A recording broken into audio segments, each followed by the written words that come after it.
And Allah says in the Quran in Surah Hajj, chapter number 22, verse number 73, all those who you call upon besides Allah, if they gather together, listen to this parable, that all those who you worship besides Allah, if you call them, and if all of them gather together besides Allah to create a fly, they will not be able to do it. And if the fly snatches away something, they will not be able to get it back. Feeble are those who petition, and feeble are those to whom they petition. Allah is telling in the Quran that all the false gods that you worship,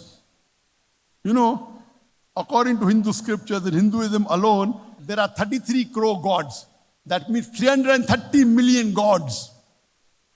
If all the religions put together, there are hundreds of millions of gods. Allah is telling here in this verse of the Quran, if all these people who you worship besides Allah, these hundreds of millions of gods, false gods, that you worship besides Allah, if they gather together to create a fly, they will not be able to do it. And the verse continues.